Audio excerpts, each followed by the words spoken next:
Hi, welcome to Vienna Academy of Commerce. In this session, I am going to explain one problem which may be asking for 14 marks in your examinations. So, usually they are given 2 years balance sheets with some additional informations. By using these informations, we need to be prepared fund flow statement. For that purpose, we need to be go through with 4 steps. Under first step, we need to be prepared the schedule of changes in working capital, and in second step, we need to be prepared adjusted profit and loss account, and under third step, there is a need of preparing various ledger accounts for finding the hidden informations, and at the end, that means at the fourth step, we need to be prepared fund flow statements, and we need to be write the various sources and applications in that statement. So for preparing the fund flow statement, first we need to be understand or we need to be analyze the given informations in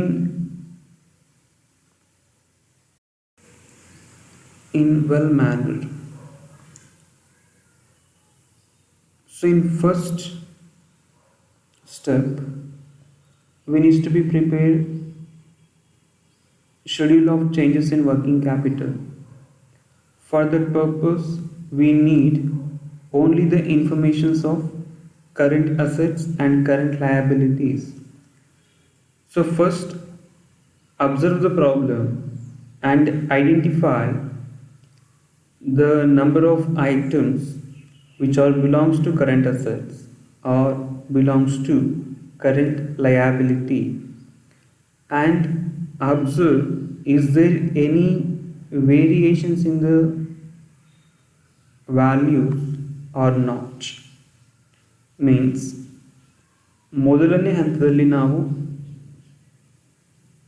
schedule of changes in working ಕ್ಯಾಪಿಟಲ್ನ prepare ಮಾಡಬೇಕಾಗತ್ತೆ.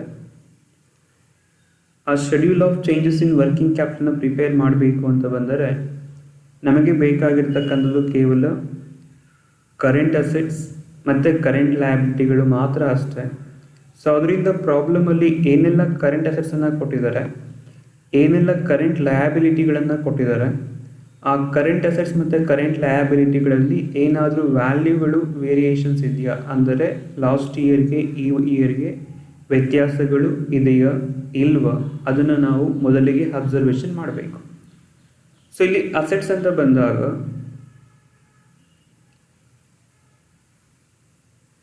Fixed assets ಮತ್ತು current assets ಎರಡರ ಬಗ್ಗೆನೂ ಕೂಡ ಮಾಹಿತಿಯನ್ನು ಕೊಟ್ಟಿದ್ದಾನೆ. Good will ಇದೆ, fixed assets ಆಗುತ್ತೆ. ಬಿಲ್ಡಿಂಗ್ ಇದೆ, ಫಿಕ್ಸ್ಡ್ ಅಸೆಟ್ಸ್ ಆಯಿತು. ಇನ್ವೆಸ್ಟ್ಮೆಂಟ್ಸ್ ಇದೆ, ಫಿಕ್ಸ್ಡ್ ಅಸೆಟ್ಸ್ ಅಂತ ನಾವಿಲ್ಲಿ ಟ್ರೀಟ್ ಮಾಡಬೇಕಾಗಿ ಬರುತ್ತೆ. ಬಿಕಾಸ್ ಅಲ್ಲಿ ಶಾರ್ಟ್ ಟರ್ಮ್ ಇನ್ವೆಸ್ಟ್ಮೆಂಟ್ಸ್ ಅಂತ ಹೇಳಿ ನಮಗೆ ಪರ್ಟಿಕ್ಯುಲರ್ ಆಗಿ ಮೆನ್ಷನ್ ಮಾಡಿಲ್ಲ. ಒಂದು ವೇಳೆ ಏನಾದರೂ ಶಾರ್ಟ್ ಟರ್ಮ್ ಇನ್ವೆಸ್ಟ್ಮೆಂಟ್ಸ್ ಅಂತ ಕೊಟ್ಟಿದ್ದರೆ ಅದನ್ನು ಕೂಡ ನಾವಿಲ್ಲಿ ಕರೆಂಟ್ ಅಸೆಟ್ಸ್ ಅಂತ ಹೇಳಿ ಟ್ರೀಟ್ ಮಾಡಬಹುದಾಗಿತ್ತು. ಬಟ್ ಇಲ್ಲಿ ಅದರ ಬಗ್ಗೆ ಮಾಹಿತಿ ಇಲ್ಲದೆ ಇರೋದ್ರಿಂದ we needs to be considered as long term investments. So long term investments ಅಂತಕ್ಕಂಥದ್ದು ಫಿಕ್ಸ್ಡ್ ಅಸೆಟ್ಸ್ ಅಂತ ಟ್ರೀಟ್ ಮಾಡ್ಕೊಳ್ತೇವೆ. ಸೊ ಅದರಿಂದ ನಾವಿಲ್ಲಿ ಅದನ್ನು ಕರೆಂಟ್ ಅಸೆಟ್ಸ್ ಅಂತ ಹೇಳಿ ಟ್ರೀಟ್ ಮಾಡೋದಕ್ಕೆ ಬರೋದಿಲ್ಲ. ದೆನ್ ಸ್ಟಾಕ್ ಇದೆ, ಕರೆಂಟ್ ಅಸೆಟ್ಸ್ ಆಯಿತು. ಸೊ 2018 32,000 ರೂಪಿ ಇದೆ, 2019 26,000 ರೂಪಿ ಇದೆ, 6,000 ರೂಪಿ ರಿಡ್ಯೂಸ್ ಆಗಿದೆ. ಡೆಟಾರ್ಸ್ 18,000 19,000 1,000 ರೂಪಿ ಇನ್ಕ್ರೀಸ್ ಆಯಿತು. ಕ್ಯಾಶ್ 6,600 15,200 ರೂಪಿ ಇನ್ಕ್ರೀಸ್ ಆಗಿದೆ. ಅದೇ ರೀತಿಯಲ್ಲಿ ಲಯಾಬಿಲಿಟಿಗೆ ಬಂದರೆ equity capital, non current liability ಆಗುತ್ತೆ, reserves and surplus, profit and loss account ಇವೆಲ್ಲವೂ ಕೂಡ ಶೇರ್ ಹೋಲ್ಡರ್ಸ್ ಫಂಡ್ ಆಗೋದ್ರಿಂದ ಅದನ್ನು ನಾವು ವರ್ಕಿಂಗ್ ಕ್ಯಾಪಿಟಲ್ ಕ್ಯಾಲ್ಕುಲೇಷನ್ಗೆ ಅಥವಾ ಚೇಂಜಸ್ ಇನ್ ವರ್ಕಿಂಗ್ ಕ್ಯಾಪಿಟಲ್ ಶೆಡ್ಯೂಲಲ್ಲಿ ರೆಕಾರ್ಡಿಂಗನ್ನು ಹಾಕ್ತಕ್ಕಂಥ ಅವಶ್ಯಕತೆ ಇಲ್ಲ. ಕ್ರೆಡಿಟಾರ್ಸ್ ಡಿಕ್ರೀಸ್ ಆಗಿದೆ, ಕರೆಂಟ್ ಲಯಬಿಲಿಟಿ ಆಗುತ್ತೆ. ಶೆಡ್ಯೂಲ್ 1ನಲ್ಲಿ ಅಥವಾ ಸ್ಟೆಪ್ 1ನಲ್ಲಿ ನಾವು ರೆಕಾರ್ಡಿಂಗನ್ನು ಹಾಕ್ಕೊಳ್ತೇವೆ. ಬಿಲ್ಸ್ ಪೇಯಬಲ್ ಡಿಕ್ರೀಸ್ ಆಗಿದೆ, ರೆಕಾರ್ಡಿಂಗನ್ನು ಹಾಕ್ಕೊಳ್ಬೇಕು. ಪ್ರೊವಿಷನ್ ಫಾರ್ ಟ್ಯಾಕ್ಸೇಷನ್ ಅದು ಕೂಡ ಅಷ್ಟೇ ನಮಗೆ ಕರೆಂಟ್ ಲಯಬಿಲಿಟಿ ಆಗುತ್ತೆ. ಪ್ರೊವಿಷನ್ ಫಾರ್ ಟ್ಯಾಕ್ಸೇಷನ್ ಅಂತಕ್ಕಂಥದ್ದು ನಮಗೆ ನಾನ್ ಆಪರೇಟಿಂಗ್ ಎಕ್ಸ್ಪೆಂಡಿಚರ್ಸ್ ಆಗೋದ್ರಿಂದ ನಾವು ಅದನ್ನು ಅಡ್ಜಸ್ಟೆಡ್ ಪ್ರಾಫಿಟ್ ಆ್ಯಂಡ್ ಲಾಸ್ ಅಕೌಂಟನ್ನು ರೆಕಾರ್ಡಿಂಗ್ ಆಗ್ತಕ್ಕಂಥ ಸಂದರ್ಭದಲ್ಲಿ ಕನ್ಸಿಡರೇಷನ್ ತೆಗೆದುಕೊಳ್ತೀವಿ. ಜೊತೆಯಲ್ಲಿ ಇದಕ್ಕೆ ಸಪ್ರೇಟ್ ಆಗಿರ್ತಕ್ಕಂಥ ಒಂದು ಲೆಡ್ಜರ್ ಅಕೌಂಟ್ಸನ್ನು ಕೂಡ ಪ್ರಿಪೇರ್ ಮಾಡಬೇಕಾಗತ್ತೆ. ಬಿಕಾಸ್ ಲಾಸ್ಟ್ ಇಯರಲ್ಲಿ 16,000 ರೂಪಿ ಇತ್ತು, ಈ ವರ್ಷದಲ್ಲಿ 18,000 ರೂಪಿ ಆಗಿದೆ. ಜೊತೆಯಲ್ಲಿ ಅಡ್ಜಸ್ಟ್ಮೆಂಟ್ಸಲ್ಲಿ ಪ್ರೊವಿಷನ್ ಫಾರ್ ಟ್ಯಾಕ್ಸೇಷನ್ 19,000 ರೂಪಿ ಅಂತ ಕೊಟ್ಟಿದ್ದಾನೆ. ಸೊ 19,000 ರೂಪಿ ಆ್ಯಡಪ್ ಆಗಿದ್ದರೆ ನಮಗೆ ಲಾಸ್ಟ್ ಇಯರಲ್ಲಿ 16,000, ಈ ವರ್ಷದಲ್ಲಿ 19,000 ರೂಪಿ. ಸೊ ಟೋಟಲಾಗಿ ಆ್ಯಡಪ್ಪನ್ನು ಮಾಡಿದ್ರೆ ಅರೌಂಡ್ 35,000 ರೂಪಿಯಷ್ಟು ಅಮೌಂಟ್ ಇರಬೇಕಾಗಿ ಬರ್ತಾಯಿತ್ತು. ಬಟ್ ಇಲ್ಲಿ 18,000 ರೂಪಿ ಮಾತ್ರ ಇದೆ ಅಂತ ಬಂದಾಗ ಅಲ್ಲಿ ಯಾವುದೋ ಒಂದು ಇನ್ಫಾರ್ಮೇಷನ್ ಮಿಸ್ಔಟ್ ಆಗಿದೆ. ಆ ಹಿಡನ್ ಇನ್ಫಾರ್ಮೇಷನ್ಸನ್ನು ಕ್ಯಾಲ್ಕುಲೇಟ್ ಮಾಡೋದಕ್ಕೆ ನಮಗೆ ಲೆಡ್ಜರನ್ನು ಪ್ರಿಪೇರ್ ಮಾಡಿಕೊಂಡು ಆ ಮಿಸ್ಸಿಂಗ್ ಇನ್ಫಾರ್ಮೇಷನ್ಸನ್ನು ಫೈಂಡ್ ಔಟ್ ಮಾಡಬೇಕಾಗಿ ಬರುತ್ತೆ. ಸೊ ಅದರಿಂದ ಲೆಡ್ಜರ್ ಅಕೌಂಟ್ಸನ್ನು ಪ್ರಿಪೇರ್ ಮಾಡಿಕೊಂಡು ಅಡ್ಜಸ್ಟೆಡ್ ಪ್ರಾಫಿಟ್ ಆ್ಯಂಡ್ ಲಾಸ್ ಅಕೌಂಟಲ್ಲಿ ರೆಕಾರ್ಡಿಂಗನ್ನು ಹಾಕ್ಕೊಳ್ತೇವೆ. Then provision for doubtful debts ಅಂತ ಇದೆ. So provision for doubtful debts ಅಂತಕ್ಕಂಥದ್ದು ಕರೆಂಟ್ ಲಯಬಿಲಿಟಿ ಅಂತ ಟ್ರೀಟ್ ಮಾಡಿಕೊಡ್ತೇವೆ. ಸೊ ಅದರಿಂದ ನಾವು ಇದನ್ನು changes in working capital preparation ಮಾಡಬೇಕು ಅಂತ ಬಂದಾಗ ಅಥವಾ schedule of changes in working ಕ್ಯಾಪಿಟಲನ್ನು ಪ್ರಿಪೇರ್ ಮಾಡಬೇಕು ಅಂತ ಬಂದಾಗ ಇದನ್ನು ನಾವು ರೆಕಾರ್ಡಿಂಗನ್ನು ಹಾಕ್ಕೊಳ್ಬೇಕಾಗಿ ಬರುತ್ತೆ. ಸೊ ಈ ರೀತಿಯಲ್ಲಿ ಯಾವುದೆಲ್ಲ ಫಿಕ್ಸ್ಡ್ ಅಸೆಟ್ಸ್ ಇದೆ, ಕರೆಂಟ್ ಅಸೆಟ್ಸ್ ಇದೆ, ನಾನ್ ಕರೆಂಟ್ ಲಯಬಿಲಿಟಿ ಇದೆ, ಕರೆಂಟ್ ಲಯಬಿಲಿಟಿ ಇದೆ, ಇವುಗಳನ್ನು ನೀವು ಕ್ಲಿಯರಾಗಿ ಅರ್ಥ ಮಾಡ್ಕೊಂಡಿದ ನಂತರ ನಾವು ಆನ್ಸರ್ಸನ್ನು ಮಾಡೋದಕ್ಕೆ ಹೋಗ್ಬೋದು. ಸೊ ಸ್ಟೆಪ್ 1 ಅಂತ ಬಂದಾಗ schedule of changes in working ಕ್ಯಾಪಿಟಲ್ನ ಪ್ರಿಪೇರ್ ಮಾಡ್ತೇವೆ. ಸೊ ಈ ಒಂದು schedule of changes in working capital ಅಂತ ಬಂದರೆ ನಾವು 4 ರೂಲ್ಗಳನ್ನು ಮೊದಲಿಗೆ ರೀಕಾಲ್ ಮಾಡ್ಕೊಳ್ಬೇಕಾಗಿ ಬರುತ್ತೆ. So under first rule, when current assets increases working capital increases or working capital also increases, the first rule. And second rule says when current assets decreases working capital also decreases. And third point, when current liability decreases working capital increases. And the fourth rule, when current liability increases working capital will be going to decrease. So we need to use these 4 rules for preparing schedule of changes in working capital. ಈ 4 ಪಾಯಿಂಟ್ಗಳನ್ನು ನೆನಪಿನಲ್ಲಿ ಇಟ್ಟುಕೊಂಡು ಈ ಒಂದು schedule of changes in working ಕ್ಯಾಪಿಟಲನ್ನು prepare ಮಾಡಬೇಕು. So ಅದಕ್ಕೋಸ್ಕರ ಮೊದಲಿಗೆ ಕರೆಂಟ್ ಅಸೆಟ್ಸನ್ನು ರೆಕಾರ್ಡಿಂಗನ್ನು ಹಾಕ್ಕೊಳ್ಳಿ. ಸೊ ಕರೆಂಟ್ ಅಸೆಟ್ಸ್ ಅಂತ ಬಂದಾಗ ಪ್ರಾಬ್ಲಮಲ್ಲಿ 3 ಐಟಮ್ಗಳನ್ನು ಕೊಟ್ಟಿದ್ದಾರೆ. First one stock. ಲಾಸ್ಟ್ ಇಯರಲ್ಲಿ 32,000 ರೂಪಿ ಇತ್ತು, ಈ ವರ್ಷ ಅದು 26,000 ರೂಪಿಗೆ ರಿಡ್ಯೂಸ್ ಆಗಿದೆ. ಸೊ 6,000 ರೂಪಿ ಡಿಕ್ರೀಸ್ ಆಯಿತು. So as per the rule, when current asset decreases working capital also decreases. So therefore ಆ 6,000 ರೂಪಿಯಷ್ಟು ಅಮೌಂಟನ್ನು ಚೇಂಜಸ್ ಇನ್ ವರ್ಕಿಂಗ್ ಕ್ಯಾಪಿಟಲಿನ ಡಿಕ್ರೀಸ್ ಕಾಲಮಲ್ಲಿ ರೆಕಾರ್ಡಿಂಗನ್ನು ಹಾಕೊಳ್ತೇವೆ. ದೆನ್ ಡೆಟಾರ್ಸ್ ಅಂತ ಬಂದಾಗ 18,000 ರೂಪಿ ಇದ್ದಂಥದ್ದು 19,000 ರೂಪಿ ಆಗಿದೆ, 1,000 ರೂಪಿ ಇನ್ಕ್ರೀಸ್ ಆಯಿತು. That means current asset increase ಆಗಿದೆ. ಸೊ ಕರೆಂಟ್ ಅಸೆಟ್ಸ್ ಇನ್ಕ್ರೀಸ್ ಆದರೆ ವರ್ಕಿಂಗ್ ಕ್ಯಾಪಿಟಲ್ಲು ಕೂಡ ಇನ್ಕ್ರೀಸ್ ಆಗಬೇಕು. ಸೊ ಅದರಿಂದ ಆ 1000 ರೂಪಾಯಿಯಷ್ಟು ಅಮೌಂಟನ್ನು ನಾವಿಲ್ಲಿ ಇನ್ಕ್ರೀಸ್ ಕಾಲಮ್ನ ಹೆಡಿಂಗ್ನ ಅಂಡರಲ್ಲಿ ರೆಕಾರ್ಡಿಂಗನ್ನು ಹಾಕ್ಕೊಂಡಿದ್ದೇವೆ. ದೆನ್ ಕ್ಯಾಶ್ ಅಂತಕ್ಕಂಥದ್ದು 6600 ರೂಪಿಯಿಂದ 15200 ರೂಪಿ ಇನ್ಕ್ರೀಸ್ ಆಗಿದೆ. ಅಸೆಟ್ಸ್ ಇನ್ಕ್ರೀಸ್ ಆಯಿತು, ಕರೆಂಟ್ ಅಸೆಟ್ಸ್ ಇನ್ಕ್ರೀಸ್ ಆಗಿದೆ, ಮೀನ್ಸ್ ವರ್ಕಿಂಗ್ ಕ್ಯಾಪಿಟಲ್ಲು ಕೂಡ ಇನ್ಕ್ರೀಸ್ ಆಗಬೇಕು. ಸೊ ಇನ್ಕ್ರೀಸ್ ಕಾಲಮಲ್ಲಿ ಡಿಫ್ರೆನ್ಸ್ ಅಮೌಂಟ್ 8600 ರೂಪಿ ರೆಕಾರ್ಡಿಂಗನ್ನು ಹಾಕ್ಕೊಳ್ಳಿ. ಅದಾದ ನಂತರ ಇರ್ತಕ್ಕಂತಹ ಕರೆಂಟ್ ಅಸೆಟ್ಸನ್ನು ಆ್ಯಡಪ್ಪನ್ನು ಮಾಡಿ. ಸೊ ಈಚ್ ಇಯರಲ್ಲಿ ಏನು ಟೋಟಲ್ ವ್ಯಾಲ್ಯೂ ಕೊಟ್ಟಿದ್ದಾನೆ ಆ ಕರೆಂಟ್ ಅಸೆಟ್ಸಿನ ಟೋಟಲ್ ವ್ಯಾಲ್ಯೂವನ್ನು ಫೈಂಡ್ ಔಟ್ ಮಾಡಿ. ಅದಾದ ನಂತರದಲ್ಲಿ ಕರೆಂಟ್ ಲಯಬಿಲಿಟಿಯನ್ನು ರೆಕಾರ್ಡಿಂಗನ್ನು ಹಾಕ್ಕೊಳ್ತೇವೆ. ಸೊ ಕರೆಂಟ್ ಲಯಬಿಲಿಟಿ ಅಂತ ಬಂದಾಗ ಕ್ರೆಡಿಟಾರ್ಸ್ ಇದೆ. ಸೊ 8000 5400 ರೂಪಿ ಡಿಕ್ರೀಸ್ ಆಗಿದೆ. ಎಷ್ಟು ಡಿಕ್ರೀಸ್ ಆಗಿದೆ? 2600 ರೂಪಿ ಡಿಕ್ರೀಸ್ ಆಗಿದೆ. So as per the rule, when current liability decreases working capital increases. So current liability ಕಡಿಮೆ ಆದಾಗ ವರ್ಕಿಂಗ್ ಕ್ಯಾಪಿಟಲ್ ಇನ್ಕ್ರೀಸ್ ಆಗುತ್ತೆ, ಜಾಸ್ತಿ ಆಗುತ್ತೆ. ಸೊ ಅದರಿಂದ ನಾವು ಅದನ್ನು ಇನ್ಕ್ರೀಸ್ ಕಾಲಮಲ್ಲಿ ರೆಕಾರ್ಡಿಂಗನ್ನು ಹಾಕಿಕೊಳ್ಬೇಕು. ಬಿಲ್ಸ್ ಪೇಯಬಲ್ 1200 ರೂಪಿ ಇದೆ, 800 ರೂಪಿಗೆ ರಿಡ್ಯೂಸ್ ಆಯಿತು, 400 ರೂಪಿ ಡಿಕ್ರೀಸ್ ಆಯಿತು. ಸೊ ಕರೆಂಟ್ ಲಯಬಿಲಿಟಿ ಡಿಕ್ರೀಸ್ ಆಗಿರೋದ್ರಿಂದ ವರ್ಕಿಂಗ್ ಕ್ಯಾಪಿಟಲ್ ಇನ್ಕ್ರೀಸ್ ಆಗಬೇಕು. ಸೊ ಇನ್ಕ್ರೀಸ್ ಕಾಲಮಲ್ಲಿ 400 ರೂಪಿಯನ್ನು ರೆಕಾರ್ಡಿಂಗನ್ನು ಹಾಕಿಕೊಳ್ಳಿ. Then provision for doubtful debts 400 rupee ಇದ್ದಂಥದ್ದು 600 ರೂಪಿ ಆಗಿದೆ, 200 ರೂಪಿ ಇನ್ಕ್ರೀಸ್ ಆಯಿತು. As per the rule, when current liability increases working capital will going to decrease. So therefore decrease ಕಾಲಮಲ್ಲಿ ಆ 200 ರೂಪಿಯಷ್ಟು ಅಮೌಂಟನ್ನು ರೆಕಾರ್ಡಿಂಗನ್ನು ಹಾಕಿಕೊಳ್ಳಿ.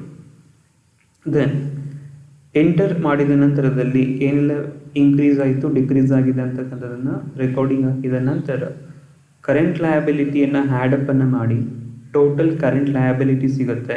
ದಟ್ ಮೀನ್ಸ್ 8000 1200 400 ರೂಪಿಯನ್ನು ಆ್ಯಡಪ್ಪನ್ನು ಮಾಡಿದ್ರೆ 2018ನಲ್ಲಿ ಟೋಟಲ್ ಕರೆಂಟ್ ಲಯಬಿಲಿಟಿ ಬಂದು 9600 rupee ಆಯಿತು. 2019 ಅಂತ ಬಂದಾಗ 5400 800 ಪ್ಲಸ್ 600 6800 ರೂಪಿ ಕರೆಂಟ್ ಲಯಬಿಲಿಟಿ ಇದೆ. ಸೊ ಆ್ಯಡಪ್ಪನ್ನು ಮಾಡ್ಕೊಳ್ಳಿ. ಅದಾದ ನಂತರ ಇಂಡಿವಿಜುವಲ್ ಇಯರ್ಸಲ್ಲಿ ವರ್ಕಿಂಗ್ ಕ್ಯಾಪಿಟಲ್ ಎಷ್ಟಿದೆ? ಸೊ ವರ್ಕಿಂಗ್ ಕ್ಯಾಪಿಟಲ್ ಅಂತ ಬಂದಾಗ current assets minus current liability ಅಂತ ಕರಿತೇವೆ. So therefore 2018ನಲ್ಲಿ current assets value ಬಂದು 56600 ರೂಪಿ ಇದೆ, ಕರೆಂಟ್ ಲಯಬಿಲಿಟಿ ಬಂದು 9600 ರೂಪಿ ಇದೆ. ದಟ್ ಮೀನ್ಸ್ ಡಿಫ್ರೆನ್ಸಿಯೇಷನ್ ಅಮೌಂಟ್ 47000 ಆಯಿತು. ಈ 47000 ರೂಪಿನ ನಾವಿಲ್ಲಿ 2018 ವರ್ಕಿಂಗ್ ಕ್ಯಾಪಿಟಲ್ ಅಂತ ಟ್ರೀಟ್ ಮಾಡ್ತೇವೆ. ಅದೇ ರೀತಿ 2019ಗೆ ಬಂದಾಗ ಕರೆಂಟ್ ಅಸೆಟ್ಸ್ ವ್ಯಾಲ್ಯೂ 60200 ರೂಪಿ ಇದೆ, ಕರೆಂಟ್ ಲಯಬಿಲಿಟಿ ವ್ಯಾಲ್ಯೂ 6800 ರೂಪಿ ಇದೆ, ಡಿಫ್ರೆನ್ಸಿಯೇಷನ್ 53400. ಈ 53400 ರೂಪಿಯನ್ನು ನಾವಿಲ್ಲಿ 2019 ವರ್ಕಿಂಗ್ ಕ್ಯಾಪಿಟಲ್ ಅಂತ ಹೇಳಿ ಟ್ರೀಟ್ ಮಾಡ್ತೇವೆ. ಈಗ 2018 ಮತ್ತು 19ಗೆ ಕಂಪೇರ್ ಮಾಡಿದಾಗ ಏನಾಗಿದೆ? ವರ್ಕಿಂಗ್ ಕ್ಯಾಪಿಟಲ್ಲಿ ಇನ್ಕ್ರೀಸ್ ಆಗಿದೆ. ಸೊ ಎಷ್ಟು ಇನ್ಕ್ರೀಸ್ ಆಗಿದೆ? 6400 ರೂಪಿಯಷ್ಟು ಇನ್ಕ್ರೀಸ್ ಆಗ್ತಾ ಇದೆ. ಸೊ ಆ ಒಂದು ಇನ್ಕ್ರೀಸ್ ಕಾಲಮಲ್ಲಿ ಇನ್ಕ್ರೀಸ್ ಆಗಿರೋದ್ರಿಂದ ನಾವು 2018 ಮತ್ತು 19 ಬ್ಯಾಲೆನ್ಸಸ್ಸನ್ನು ಈಕ್ವಲೈಸ್ ಮಾಡ್ಕೊಳ್ಬೇಕು ಅಂತ ಬಂದರೆ 2018ನಲ್ಲಿ 6400 ರೂಪಿ ಏನು ಶಾರ್ಟೇಜ್ ಇತ್ತು ಅದನ್ನು ರೆಕಾರ್ಡಿಂಗ್ ಹಾಕಿ ಅಮೌಂಟ್ ಕಾಲಮಲ್ಲಿ ರೆಕಾರ್ಡಿಂಗನ್ನು ಹಾಕಿ ಇನ್ಕ್ರೀಸಸ್ ಇನ್ ವರ್ಕಿಂಗ್ ಕ್ಯಾಪಿಟಲ್ ಅಂತ ರೆಕಾರ್ಡಿಂಗನ್ನು ಹಾಕಿಕೊಳ್ಳಿ.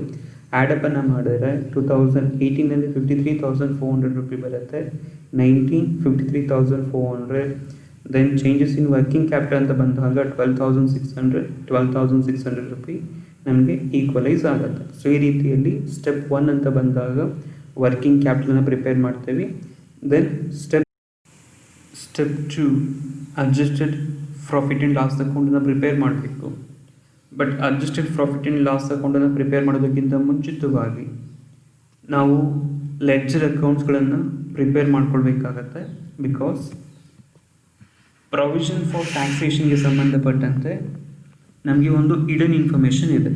ಆ ಇಡನ್ ಇನ್ಫಾರ್ಮೇಷನ್ಸನ್ನು ಕ್ಯಾಲ್ಕುಲೇಟ್ ಮಾಡ್ಕೊಳ್ಬೇಕು ಅಂತ ಬಂದಾಗ ನಮಗೆ ಲೆಡ್ಜರ್ ಅಕೌಂಟ್ಸ್ಗಳನ್ನು ಪ್ರಿಪೇರ್ ಮಾಡ್ಕೊಳ್ಬೇಕಾಗತ್ತೆ ಮೊದಲಿಗೆ.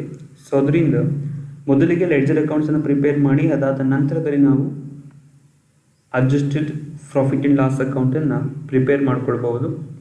ಸೊ ಇಲ್ಲಿ ಯಾವ ಲೆಡ್ಜರ್ ಅಕೌಂಟ್ಸ್ಗಳನ್ನು ಪ್ರಿಪೇರ್ ಮಾಡಬೇಕಾಗಿ ಬರುತ್ತೆ ಅಂತಂದರೆ ಪ್ರಾಬ್ಲಮಲ್ಲಿ ಇರ್ತಕ್ಕಂತಹ ಕರೆಂಟ್ ಅಸೆಟ್ಸ್, ಕರೆಂಟ್ ಲಯಬಿಲಿಟಿ ಇವುಗಳನ್ನು ಹೊರತುಪಡಿಸಿ ಉಳಿದಂತಹ ಯಾವುದೇ ಲೆಡ್ಜರ್ ಅಕೌಂಟ್ ಇನ್ಫಾರ್ಮೇಷನ್ಗಳಿದ್ರೂ ಕೂಡ, ಅಂದರೆ ಫಿಕ್ಸ್ಡ್ ಅಸೆಟ್ಸ್ ಆಗಿರ್ಬೋದು, ಶೇರ್ ಹೋಲ್ಡರ್ಸ್ ಫಂಡ್ ಆಗಿರ್ಬೋದು, ಅಥವಾ ಎನಿ ನಾನ್ ಕರೆಂಟ್ ಲಯಬಿಲಿಟಿಗಳು ಆಗಿರ್ಬೋದು, ಅವುಗಳ ಬಗ್ಗೆ ಮಾಹಿತಿ ಇದೆ ಅಂತ ಬಂದಾಗ ಆಯಾ ಅಕೌಂಟ್ಗಳನ್ನು ಪ್ರಿಪೇರ್ ಮಾಡ್ಕೊಳ್ತಕ್ಕಂಥದ್ದು ಬೆಟರ್. ಬಿಕಾಸ್ ಯಾವುದರಲ್ಲಿ ಹಿಡನ್ ಇನ್ಫಾರ್ಮೇಷನ್ ಇದೆ ಅಂತಕ್ಕಂಥದ್ದನ್ನು ನಾವಿಲ್ಲಿ ಕ್ಯಾಲ್ಕುಲೇಟ್ ಮಾಡ್ಬೋದಾಗಿ ಬರುತ್ತೆ. ಸೊ ಅದರಿಂದ ಅಸೆಟ್ ಸೈಡಲ್ಲಿ ಬಂದಂಥ ಸಂದರ್ಭದಲ್ಲಿ ಮೊದಲಿಗೆ ಗುಡ್ ವಿಲ್ ಅಂತೇಳಿ ಕೊಟ್ಟಿದ್ದಾನೆ. ಸೊ 2018 12,000 ರೂಪಾಯಿಯಷ್ಟು ಅಮೌಂಟನ್ನು ಕೊಟ್ಟಿದ್ದಾನೆ. 2019 10,000 ರೂಪಾಯಿಯಷ್ಟು ಅಮೌಂಟನ್ನು ಕೊಟ್ಟಿದ್ದಾರೆ. ಬಟ್ 12,000 ರೂಪಾಯಿ ಇದ್ದಂಥದ್ದು 10,000 ರೂಪಾಯಿ ಆಗಿದೆ ಅಂತ ಬಂದಾಗ 2,000 ರೂಪಾಯಿ ಡಿಫ್ರೆನ್ಸಿಯೇಷನ್ ಆಯಿತು. ಬಟ್ ಆ 2,000 ರೂಪಾಯಿ ಯಾವ ರೀತಿಯಲ್ಲಿ ಡಿಫ್ರೆನ್ಸಿಯೇಷನ್ ಆಗಿದೆ ನಮಗೆ ಗೊತ್ತಿಲ್ಲ. ಸೊ ಅದರಿಂದ ನಾವು ಆ ಒಂದು ಲೆಡ್ಜರ್ ಅಕೌಂಟ್ಸನ್ನು ಪ್ರಿಪೇರ್ ಮಾಡ್ಕೊಳ್ಬೇಕು. ಸೊ ಲೆಡ್ಜರ್ ಅಕೌಂಟ್ಸನ್ನು ಪ್ರಿಪೇರ್ ಮಾಡ್ತಕ್ಕಂಥ ಸಂದರ್ಭದಲ್ಲಿ 2 ಪಾಯಿಂಟ್ಗಳನ್ನು ನಾವು ನೆನಪಿನಲ್ಲಿ ಇಟ್ಕೊಳ್ಬೇಕಾಗಿ ಬರುತ್ತೆ. Asset always shows debit balances, liabilities always shows credit balances. So first point, asset always shows debit balances ಅಂತ ಬಂದರೆ ಅಥವಾ ಅದರ ಇಂಡಿಕೇಶನ್ ಏನಾಗುತ್ತಪ್ಪ ಅಂದರೆ, ಲೆಡ್ಜರ್ ಅಕೌಂಟ್ಸನ್ನು ಪ್ರಿಪೇರ್ ಮಾಡ್ತಕ್ಕಂಥ ಸಂದರ್ಭದಲ್ಲಿ ಅಸೆಟ್ಟಿಗೆ ಸಂಬಂಧಪಟ್ಟಿರ್ತಕ್ಕಂತಹ ಲೆಡ್ಜರ್ ಅಕೌಂಟ್ಸನ್ನು ಪ್ರಿಪೇರ್ ಮಾಡ್ತೀವಿ ಅಂತ ಬಂದರೆ ನಾವು ಯಾವಾಗಲೂ ಕೂಡ ಡೆಬಿಟ್ ಸೈಡಿಂದ ಮೊದಲಿಗೆ ಅಕೌಂಟನ್ನು ಪ್ರಾರಂಭ ಮಾಡಬೇಕಾಗಿ ಬರುತ್ತೆ. ಅಂದರೆ ಓಪನಿಂಗ್ ಬ್ಯಾಲೆನ್ಸ್ ಏನಿದೆ ಆ ಓಪನಿಂಗ್ ಬ್ಯಾಲೆನ್ಸನ್ನು ಡೆಬಿಟ್ ಸೈಡಲ್ಲಿ ಮೊದಲಿಗೆ ಬ್ರಾಡ್ ಡೌನ್ ಮಾಡ್ಕೊಳ್ಬೇಕು. ಅದೇ ರೀತಿಯಲ್ಲಿ ಲಯಬಿಲಿಟಿ ಅಂತ ಬಂದಾಗ, so liabilities always shows credit balances ಅಂತ ಹೇಳುತ್ತೆ. ಸೊ ಅಂದರೆ ಲಯಬಿಲಿಟಿಗೆ ಸಂಬಂಧಪಟ್ಟಂತೆ ಲೆಡ್ಜರ್ ಅಕೌಂಟ್ಸನ್ನು ಪ್ರಿಪೇರ್ ಮಾಡ್ತೀವಿ ಅಂತ ಬಂದರೆ ಆ ಅಕೌಂಟನ್ನು ಬಿಗಿನಿಂಗ್ ಯಾವ ಸೈಡಲ್ಲಿ ಮಾಡಬೇಕಾಗಿ ಬರುತ್ತೆ, ಡೆಬಿಟ್ ಸೈಡಾ ಕ್ರೆಡಿಟ್ ಸೈಡಾ ಅಂತ ಬಂದಾಗ ಕ್ರೆಡಿಟ್ ಸೈಡಲ್ಲಿ ಮೊದಲಿಗೆ ಓಪನಿಂಗ್ ಬ್ಯಾಲೆನ್ಸನ್ನು ಬ್ರಾಡ್ ಡೌನ್ ಮಾಡ್ಕೊಳ್ತೇವೆ. ಅಂದರೆ ಬೈ ಬ್ಯಾಲೆನ್ಸ್ ಬ್ರಾಡ್ ಡೌನ್ ಅಂತ ಹೇಳಿ ಲಯಬಿಲಿಟಿ ಅಕೌಂಟ್ಗಳನ್ನು ಮೊದಲಿಗೆ ಪ್ರಾರಂಭ ಮಾಡಬೇಕಾಗಿ ಬರುತ್ತೆ. ಸೊ ಈ 2 ಪಾಯಿಂಟ್ಗಳನ್ನು ನೆನಪಿನಲ್ಲಿ ಇಟ್ಟುಕೊಂಡಿದ್ರೆ ನಿಮ್ಮ ಎಕ್ಸಾಮಿನೇಷನ್ಸ್ಗಳಲ್ಲಿ ಡೆಬಿಟ್ ಸೈಡಲ್ಲಿ ಬ್ರಾಡ್ ಡೌನ್ ಮಾಡ್ಕೊಳ್ಬೇಕಾ ಕ್ರೆಡಿಟ್ ಸೈಡಲ್ಲಿ ಬ್ರಾಡ್ ಡೌನ್ ಮಾಡ್ಕೊಳ್ಬೇಕಾ ಅನ್ನೋದು ಕನ್ಫ್ಯೂಷನ್ಸ್ ಅವಾಯ್ಡ್ ಆಗುತ್ತೆ. ಸೊ ಇಲ್ಲಿ ಗುಡ್ ವಿಲ್ ಅಂತ ಬಂದಾಗ ಅಸೆಟ್ ಆಯಿತು. So asset always shows debit balances, therefore we needs to be start with the debit side. So debit side ಅಂತ ಬಂದಾಗ ಟು ಬ್ಯಾಲೆನ್ಸ್ ಬ್ರಾಡ್ ಡೌನ್ 2018 12,000 ರೂಪಾಯಿ ಇದೆ, ರೆಕಾರ್ಡಿಂಗನ್ನು ಹಾಕ್ಕೊಳ್ಳಿ. ದೆನ್ ಕ್ಲೋಸಿಂಗ್ ಬ್ಯಾಲೆನ್ಸ್ ಬಂದು 2019 ಬೈ ಬ್ಯಾಲೆನ್ಸ್ ಕ್ಯಾರಿ ಡೌನ್ 10,000 ರೂಪಾಯಿ ಇದೆ. ನಮಗೆ ಡೆಬಿಟಲ್ಲಿ 12,000 ಇದೆ, ಕ್ರೆಡಿಟಲ್ಲಿ 10,000 ಇದೆ, ಡಿಫ್ರೆನ್ಸಿಯೇಷನ್ 2,000 ರೂಪಾಯಿ. ಸೊ ಒಂದು ಡಿಫ್ರೆನ್ಸಿಯೇಷನ್ 2,000 ರೂಪಾಯಿ ಏನಿದೆ ಅದನ್ನು ನಾವಿಲ್ಲಿ by adjusted profit and loss account ಅಂತ ಹೇಳಿ ಟ್ರೀಟ್ ಮಾಡ್ತೀವಿ. ದಟ್ ಮೀನ್ಸ್ ಇದನ್ನು ನಾವಿಲ್ಲಿ ಗುಡ್ ವಿಲ್ ರಿಟರ್ನ್ ಆಫ್ ಅಂತ ಹೇಳಿ ಟ್ರೀಟ್ ಮಾಡ್ಕೊಳ್ಬೋದಾಗಿ ಬರುತ್ತೆ. ಸೊ ಅಂದರೆ ಅಡ್ಜಸ್ಟೆಡ್ ಪ್ರಾಫಿಟ್ ಆ್ಯಂಡ್ ಲಾಸ್ ಅಕೌಂಟಲ್ಲಿ 2,000 ರೂಪಾಯಿಯಷ್ಟು ಅಮೌಂಟನ್ನು ಲೆಸ್ ಮಾಡಿದರೆ ನಾನ್ ಆಪರೇಷನಲ್ ಆ್ಯಕ್ಟಿವಿಟಿಗಳಲ್ಲಿ ರೆಕಾರ್ಡಿಂಗನ್ನು ಹಾಕಿದ್ದಾರೆ ಅಂತ ಹೇಳಿ ಟ್ರೀಟ್ ಮಾಡಿ ಆ 2,000 ರೂಪಾಯಿಯಷ್ಟು ಅಮೌಂಟನ್ನು ಪ್ರಾಫಿಟ್ ಆ್ಯಂಡ್ ಲಾಸ್ ಅಕೌಂಟ್ಗೆ ಅಡ್ಜಸ್ಟೆಡ್ ಪ್ರಾಫಿಟ್ ಆ್ಯಂಡ್ ಲಾಸ್ ಅಕೌಂಟ್ಗೆ ಟ್ರಾನ್ಸ್ಫರನ್ನು ಮಾಡ್ಬೋದು. ಅದೇ ರೀತಿಯಲ್ಲಿ ಸೆಕೆಂಡ್ ಒನ್ ಬಿಲ್ಡಿಂಗ್ ಅಕೌಂಟ್ ಅಂತ ಬಂದಾಗ ಓಪನಿಂಗಲ್ಲಿ 77,000 ರೂಪಾಯಿ ಇದೆ, 2018 77,000 ಇದೆ, 2019 72,000 ರೂಪಾಯಿ ಇದೆ. ಸೊ ನಮಗೆ 3,000 ರೂಪಾಯಿಯಷ್ಟು ಮಾತ್ರ ವೇರಿಯೇಷನ್ ಅಂತಕ್ಕಂಥದ್ದು ಬ್ಯಾಲೆನ್ಸ್ ಶೀಟಲ್ಲಿ ಕಂಡು ಬರ್ತಾ ಇದೆ. ಬಟ್ ಆದರೆ ಅಡ್ಜಸ್ಟ್ಮೆಂಟ್ಸಲ್ಲಿ ಏನು ಮಾಡಿದ್ದಾನೆ, ಡಿಪ್ರಿಸಿಯೇಷನ್ಗೆ ಸಂಬಂಧಪಟ್ಟಿರ್ತಕ್ಕಂತಹ ಒಂದು ಇನ್ಫಾರ್ಮೇಷನ್ಸನ್ನು ಕೊಟ್ಟಿದ್ದಾನೆ. ಸೊ ಪ್ರಾಬ್ಲಮನ್ನು ನೀವು ನೋಡೋ ಸಂದರ್ಭದಲ್ಲಿ ಫಸ್ಟ್ ಪಾಯಿಂಟಲ್ಲಿ additional information depreciation provided during the year on building 8,000 ರೂಪಾಯಿ ಅಂತ ಇದೆ. ಸೊ 8,000 ರೂಪಾಯಿಯಷ್ಟು ಅಮೌಂಟನ್ನು ಡಿಪ್ರಿಷಿಯೇಟ್ ಕೂಡ ಮಾಡ್ತಾ ಇದ್ದಾರೆ. ಸೊ ಡಿಪ್ರಿಷಿಯೇಟ್ ಮಾಡಿದ್ದಾರೆ ಅಂತ ಬಂದಾಗ ಅಮೌಂಟ್ ರೆಡ್ಯೂಸ್ ಆಗಬೇಕಾಗಿತ್ತು. ಬಟ್ ಏನಾಗಿದೆ, ಅಷ್ಟೊಂದು ಅಮೌಂಟ್ ರಿಡ್ಯೂಸ್ ಆಗಿಲ್ಲ, ನಮಗೆ ಜಾಸ್ತಿ ಅಮೌಂಟನ್ನು ನೋಡಿಸ್ತಾ ಇದೆ. ಅಂದರೆ ಓಪನಿಂಗಲ್ಲಿ 77,000 ರುಪಿ ಇತ್ತು, ಅದರಲ್ಲಿ ಡಿಪ್ರಿಸಿಯೇಷನ್ 8,000 ರುಪಿಯನ್ನು ಲೆಸ್ ಮಾಡಿದ್ರೆ ನಮಗೆ 71,000 ರುಪೀಸ್ ಮಾತ್ರ ಇರಬೇಕಾಗಿತ್ತು. ಬಟ್ ಇಲ್ಲೇನಾಗಿದೆ 72,000 ರುಪಿ ಇದೆ. ಸೊ ಅಂದರೆ ಆ ಡಿಪ್ರಿಸಿಯೇಷನನ್ನು ಹೊರತುಪಡಿಸಿ ಇನ್ನೂ ಏನೋ ಒಂದು ಟ್ರಾನ್ಸಾಕ್ಷನ್ ಅಂತಕ್ಕಂಥದ್ದು, ಇಡನ್ ಇನ್ಫಾರ್ಮೇಷನ್ ಅಂತಕ್ಕಂಥದ್ದು ಇದೆ. ಆ ಇಡನ್ ಇನ್ಫಾರ್ಮೇಷನ್ಸನ್ನು ನಾವಿಲ್ಲಿ ಫೈಂಡ್ ಔಟ್ ಮಾಡಬೇಕು. ಸೊ ಫೈಂಡ್ ಔಟ್ ಮಾಡಬೇಕು ಅಂತ ಬಂದಾಗ ಮೊದಲಿಗೆ ಡೆಬಿಟಲ್ಲಿ ಬ್ಯಾಲೆನ್ಸನ್ನು ಬ್ರಾಟ್ ಡೌನ್ ಮಾಡ್ಕೊಳ್ಳಿ. To balance brought down 77,000, depreciation ಇದೆ. So adjusted profit and loss ಅಕೌಂಟಲ್ಲಿ ರೆಕಾರ್ಡಿಂಗನ್ನು ಹಾಕ್ಕೊಳ್ತೇವೆ. By adjusted profit and loss account within ಬ್ರಾಕೆಟಲ್ಲಿ ಬೇಕಾದ್ರೆ ನೀವು ಡಿಪ್ರಿಸಿಯೇಷನ್ ಅಂತ ರೆಕಾರ್ಡಿಂಗನ್ನು ಹಾಕ್ಕೊಳ್ಳಿ. 8,000 ರುಪಿ ಡಿಪ್ರಿಸಿಯೇಷನ್ ಇತ್ತು, ರೆಕಾರ್ಡಿಂಗನ್ನು ಮಾಡಿದ್ವಿ. ಕ್ಲೋಸಿಂಗ್ ಬ್ಯಾಲೆನ್ಸ್ ಅಂತಕ್ಕಂಥದ್ದು 72,000 ರುಪಿ ಇದೆ. By balance carry down 72,000. So ಇಲ್ಲೇನಾಗಿದೆ, ಕ್ರೆಡಿಟ್ ಸೈಡ್ 80,000 ರುಪಿ ಇದೆ, ಬಟ್ ಡೆಬಿಟ್ ಸೈಡಲ್ಲಿ 77,000 ರುಪಿ ಮಾತ್ರ ಇದೆ. 3,000 ರುಪಿ ಶಾರ್ಟೇಜ್ ಬರ್ತಾ ಇದೆ. ಸೊ ಆ 3,000 ರುಪಿ ಶಾರ್ಟೇಜ್ ಬ್ಯಾಲೆನ್ಸಿಂಗ್ ಅಮೌಂಟ್ ಏನಿದೆ ಅದನ್ನು ನಾವಿಲ್ಲಿ ಕ್ಯಾಶ್ ಅಕೌಂಟ್ ಅಂತ ಟ್ರೀಟ್ ಮಾಡ್ತೀವಿ. ಸೊ ಇಲ್ಲಿ cash account means nothing but either it may be purchases or it may be for any other reasons. So may be ಏನಾದರೂ ಕೊಂಡ್ಕೊಂಡಿದ್ದಾರೆ ಅಥವಾ ಲೀಗಲ್ ಆಗಿ ಅದಕ್ಕೆ ಸಂಬಂಧಪಟ್ಟಂಥ ಡಾಕ್ಯುಮೆಂಟ್ ಚಾರ್ಜಸ್ಗಳನ್ನು ಏನಾದರೂ ಆ್ಯಡಪ್ಪನ್ನು ಮಾಡಿರ್ತಾರೆ. ಸೊ ಈ ಥರದ ಕೆಲವೊಂದು ಉದ್ದೇಶಕ್ಕಾಗಿ 3,000 ರುಪಿಯಷ್ಟು ಅಮೌಂಟ್ ಖರ್ಚು ಮಾಡಿದ್ದಾರೆ. ಸೊ ಅದನ್ನು ನಾವು ಅದನ್ನು ಫೈಂಡ್ ಔಟ್ ಮಾಡಿಕೊಂಡು ಫಂಡ್ ಫ್ಲೋ ಸ್ಟೇಟ್ಮೆಂಟನ್ನು ರೆಕಾರ್ಡಿಂಗ್ ಆಗ್ತಕ್ಕಂಥ ಸಂದರ್ಭದಲ್ಲಿ ಈ ಮಿಸ್ಸಿಂಗ್ ಇನ್ಫಾರ್ಮೇಷನ್ಸ್ಗಳನ್ನು ರೆಕಾರ್ಡಿಂಗನ್ನು ಸೊ ಅದೇ ರೀತಿಯಲ್ಲಿ ಥರ್ಡ್ ಒನ್ ಇನ್ವೆಸ್ಟ್ಮೆಂಟ್ ಅಕೌಂಟ್ ಇದೆ. ಸೊ ಇನ್ವೆಸ್ಟ್ಮೆಂಟ್ಸ್ ಅಂತಕ್ಕಂಥದ್ದು ಕೂಡ ಅಸೆಟ್ ಆಗುತ್ತೆ. ಡೆಬಿಟಲ್ಲಿ ಮೊದಲಿಗೆ ಬ್ಯಾಲೆನ್ಸನ್ನು ಬ್ರಾಟ್ ಡೌನ್ ಮಾಡ್ಕೊಳ್ಳಿ. To balance brought down 9,10,000. Closing balance ಬಂದು by balance carry down 9,03,600 rupee ಇದೆ. ಸೊ ಅಂದರೆ 9,10,000 ರೂಪಾಯಿಯಷ್ಟು ಇನ್ವೆಸ್ಟ್ಮೆಂಟ್ ಇತ್ತು. ಅದರಲ್ಲಿ ಕೊನೆಯದಾಗಿ ನಮಗೆ 9,03,600 ರೂಪಾಯಿ ಮಾತ್ರ ಇದೆ ಅಂತ ಬಂದರೆ ಇನ್ನು 6,400 ರೂಪಾಯಿಯಷ್ಟು ಅಮೌಂಟ್ ಮಿಸ್ಸಿಂಗ್ ಆಗಿದೆ. ಸೊ ಈ ಮಿಸ್ಸಿಂಗ್ ಏನಕ್ಕೋಸ್ಕರ ಆಗಿದೆಯಪ್ಪ ಅಂತ ಬಂದಾಗ ಮೇ ಬಿ ಕಂಪನಿ ತನ್ನ ಬಳಿಯಲ್ಲಿ ಇರ್ತಕ್ಕಂತಹ ಇನ್ವೆಸ್ಟ್ಮೆಂಟನ್ನು ಮಾರಾಟ ಮಾಡಿ ಹಣವನ್ನು ಪಡ್ಕೊಂಡಿರ್ಬೋದಾಗಿ ಬರುತ್ತೆ, ಅಮೌಂಟನ್ನು ರಿಸೀವ್ ಮಾಡಿರ್ಬೋದಾಗಿ ಬರುತ್ತೆ. ಸೊ ಅದರಿಂದ ಆ 6,400 ರುಪಿಯಷ್ಟು ಅಮೌಂಟ್ ಏನು ಬ್ಯಾಲೆನ್ಸಿಂಗ್ ಫಿಗರ್ ಇದೆ, ಬ್ಯಾಲೆನ್ಸಿಂಗ್ ಅಮೌಂಟ್ ಇದೆ, ಅದನ್ನು ನಾವಿಲ್ಲಿ ಬೈ ಕ್ಯಾಶ್ ಅಕೌಂಟ್ ಅಂತ ಹೇಳಿ ಟ್ರೀಟ್ ಮಾಡ್ತೀವಿ. ಅಂದರೆ ಸೋರ್ಸಸ್ ಸೈಡಲ್ಲಿ ನಾವು ಇದನ್ನು ರೆಕಾರ್ಡಿಂಗನ್ನು ಹಾಕಿಕೊಳ್ಬೇಕು. ಅದೇ ರೀತಿಯಲ್ಲಿ ಲಯಾಬಿಲಿಟಿ ಅಂತ ಬಂದಾಗ ಮೊದಲಿಗೆ ಈಕ್ವಿಟಿ ಶೇರ್ ಕ್ಯಾಪಿಟಲ್ನ ಕೊಟ್ಟಿದ್ದಾರೆ. ಸೊ ಈಕ್ವಿಟಿ ಶೇರ್ ಕ್ಯಾಪಿಟಲಲ್ಲಿ ಏನಾಗಿದೆ, ಮೊದಲು ಬಿಗಿನಿಂಗಲ್ಲೂ ಕೂಡ ಸೇಮ್ ಅಮೌಂಟ್ ಇದೆ, ಎಂಡಿಂಗಲ್ಲೂ ಕೂಡ ಸೇಮ್ ಅಮೌಂಟ್ ಇದೆ. That means opening balance closing balance same amount ಇರೋದ್ರಿಂದ ನಾವು ಯಾವುದೇ ರೀತಿಯಲ್ಲಿ ಲೆಡ್ಜರ್ ಅಕೌಂಟ್ಸನ್ನು ಪ್ರಿಪೇರ್ ಮಾಡ್ತಕ್ಕಂಥ ಅವಶ್ಯಕತೆ ಇಲ್ಲ. ಒಂದು ವೇಳೆ ಏನಾದರೂ ವೇರಿಯೇಷನ್ಸ್ ಇದ್ದಿದ್ದರೆ ನಾವು ಲೆಡ್ಜರ್ ಅಕೌಂಟ್ಸನ್ನು ಪ್ರಿಪೇರ್ ಮಾಡ್ಕೊಳ್ಬೇಕಾಗಿತ್ತು. ಇಲ್ಲಿ ಸೇಮ್ ಅಮೌಂಟ್ ಇರೋದ್ರಿಂದ ಲೆಡ್ಜರ್ ಅಕೌಂಟ್ಸನ್ನು ಪ್ರಿಪೇರ್ ಮಾಡ್ತಕ್ಕಂಥ ಅವಶ್ಯಕತೆ ಇಲ್ಲ. ನಾವು ಡೈರೆಕ್ಟಾಗಿ ರಿಸರ್ವ್ಸ್ ಆ್ಯಂಡ್ ಸರ್ಪ್ಲಸ್ ಅಕೌಂಟನ್ನು ಪ್ರಿಪೇರ್ ಮಾಡ್ಬೋದು. So reserves and surplus account ಅಂತ ಬಂದಾಗ ಓಪನಿಂಗ್ ಬ್ಯಾಲೆನ್ಸ್ 14,000 ಇದೆ, ಕ್ಲೋಸಿಂಗ್ ಬ್ಯಾಲೆನ್ಸ್ 18,000 ರುಪಿ ಇದೆ. ಮೀನ್ಸ್ ಏನೋ ಒಂದು ಇಡನ್ ಇನ್ಫಾರ್ಮೇಷನ್ ಇದೆ, ಆ ಇಡನ್ ಇನ್ಫಾರ್ಮೇಷನ್ಸನ್ನು ಪ್ರಿಪೇರ್ ಮಾಡಬೇಕು. ಸೊ ಪ್ರಿಪೇರ್ ಮಾಡಬೇಕು ಅಂತ ಬಂದಾಗ ಲೆಡ್ಜರ್ ಅಕೌಂಟ್ಸನ್ನು ಪ್ರಿಪೇರ್ ಮಾಡ್ಕೊಳ್ಬೇಕಾಗತ್ತೆ. So reserves and surplus account ಅಂತ ಬಂದರೆ ಲಯಾಬಿಲಿಟಿ ಆಗುತ್ತೆ. ಸೊ ಲಯಾಬಿಲಿಟಿ ಆಗೋದ್ರಿಂದ ನಾವು ಕ್ರೆಡಿಟಲ್ಲಿ ಬ್ರಾಟ್ ಡೌನ್ ಮಾಡ್ಕೊಳ್ತೀವಿ ಬೈ ಬ್ಯಾಲೆನ್ಸ್ ಬ್ರಾಟ್ ಡೌನ್. ಓಪನಿಂಗಲ್ಲಿ 14,000 ರುಪಿ, ಓಪನಿಂಗಲ್ಲಿ 14,000 ರುಪಿ ಇದೆ. So by balance brought down 14,000 ರುಪಿಯಷ್ಟು ಅಮೌಂಟನ್ನು ರೆಕಾರ್ಡಿಂಗ್ ಹಾಕ್ಕೊಳ್ಳಿ. ಕ್ಲೋಸಿಂಗ್ ಅಂತ ಬಂದಾಗ to balance carry down 18,000 rupee.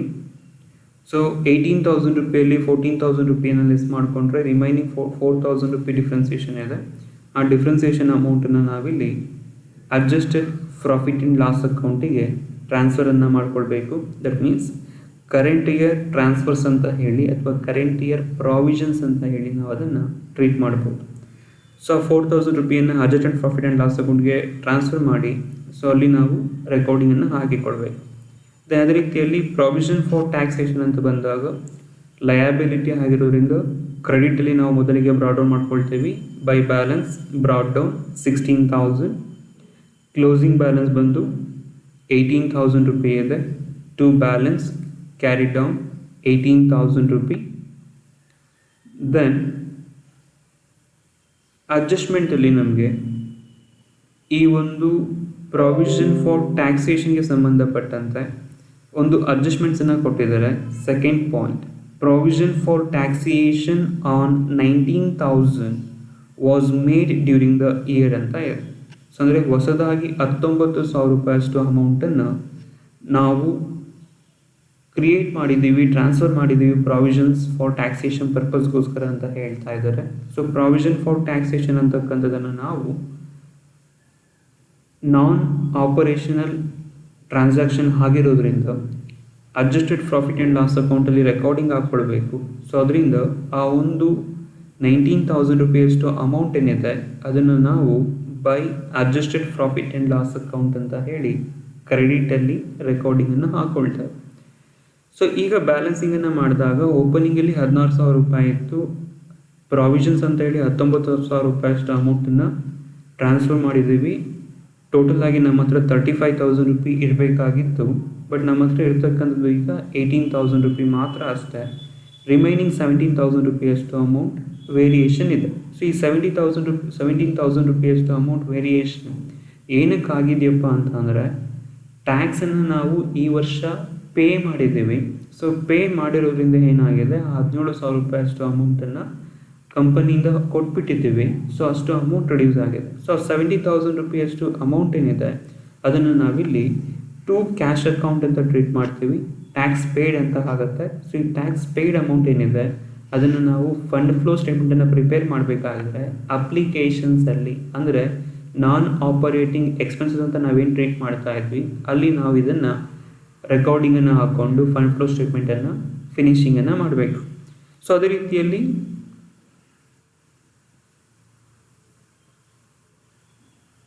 Hidden informations ಎಲ್ಲವನ್ನು ಕೂಡ ಫೈಂಡ್ ಔಟ್ ಮಾಡಿದ ನಂತರದಲ್ಲಿ ಅಡ್ಜಸ್ಟೆಡ್ ಪ್ರಾಫಿಟ್ ಆ್ಯಂಡ್ ಲಾಸ್ ಅಕೌಂಟನ್ನು ಪ್ರಿಪೇರ್ ಮಾಡ್ಕೊಳ್ತೇವೆ. So adjusted profit and loss account ಅಂತ ಬಂದಾಗ